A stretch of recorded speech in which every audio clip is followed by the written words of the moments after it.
Donald Trump अब राष्ट्रपति बन चुके हैं, लेकिन भारत और डोनाल्ड ट्रंप, प्रधानमंत्री नरेंद्र मोदी, उनके बीच में एक गहरा रिश्ता है। इसके साथ में अर्थव्यवस्था को लेकर के क्या फायदा पहुंचने वाला है भारत को, इस पर बात करने के लिए मैं संजय नायर जी हैं, प्रेसिडेंट हैं एसोचैम। सर, किस तरह से आप देख रहे हैं, एक बार फिर से इलेक्ट किए हुए हैं प्रेसिडेंट के तौर पर Donald Trump?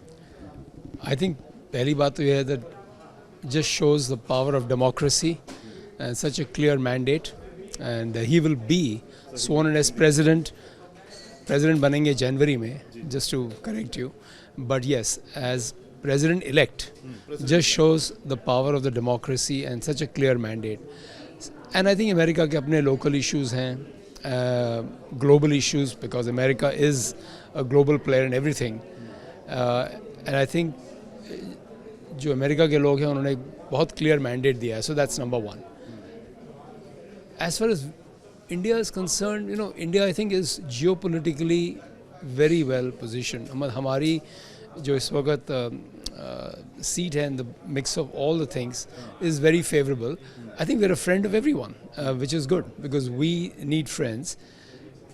And I think America ये आए या कोई और आए, I think India will always will be, I mean, everybody will treat India with respect, and they need India, and we are one of the biggest trading partners with America.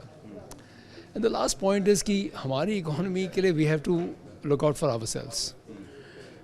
जैसे हमने भी सुना सेशन में कि अगर आपको 8-9% GDP growth चाहिए, we have to now, from such a solid base of 7-8%, great reforms,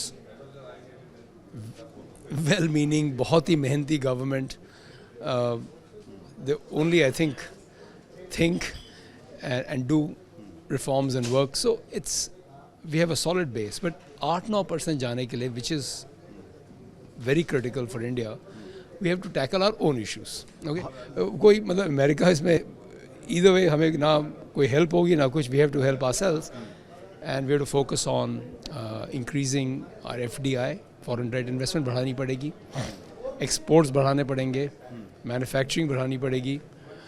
और इन सब चीज़ों के बीच देयर इज़ ऑब्वियसली सबसे बड़ा क्वेश्चन है कि इंडिया में कंजम्पशन और डिमांड भी बढ़नी चाहिए, उसके बिना प्राइवेट इन्वेस्टमेंट क्यों आएगी. सो हमारी जो इश्यूज़ हैं काफ़ी लोकलाइज्ड हैं. ठीक है, फ़र्क थोड़ा पड़ता है बिकॉज कैपिटल टेक्नोलॉजी अमेरिका से बहुत गहरा रिश्ता है, बट आई थिंक कोई इतना चेंज नहीं होने वाला. हमें अपना ही ख्याल रखना है. अब हमारे अपने ही FTA कर रहे हैं, अपना ही एक्सपोर्ट्स बढ़ाने हैं, अपनी energy supply look after it, so we have our own things to worry about. अगर पहले के टर्म में देखें, वो इससे पहले भी प्रधानमंत्री नरेंद्र मोदी के साथ उनके अच्छे रिलेशन रहे हैं. दोनों के रिलेशन को आप किस तरह से देखते हैं इकोनॉमी के पॉइंट ऑफ व्यू से? मुझे ज़्यादा उसके बारे में पता नहीं, बट जो भी मैंने पढ़ा है पिछले फ्यू डेज़ में, आई थिंक दोस्ती and chemistry does help, of course, yeah definitely. Thank you News Nation से बातचीत करने के लिए. तो इंडस्ट्री की अपनी डिमांड है, और इंडस्ट्री जो है वो डोनाल्ड ट्रंप के आने से भारत में खास तौर पे निवेश को लेकर के सबसे ज़्यादा कंसर्न है. और यही वजह है कि इंडस्ट्री मान रही है कि भारत और अमेरिका के रिश्ते पहले से मजबूत तो थे ही, लेकिन डोनाल्ड ट्रंप के आने के बाद एक बार फिर से और मजबूत होते हुए दिखाई देंगे. जर्नलिस्ट सुभाष चंद्रा के साथ Syed Aamir Hussain, news nation, Delhi. News nation अब व्हाट्सएप पर खबरों की ताजा अपडेट के लिए न्यूज़ नेशन के इस QR कोड को स्कैन करें.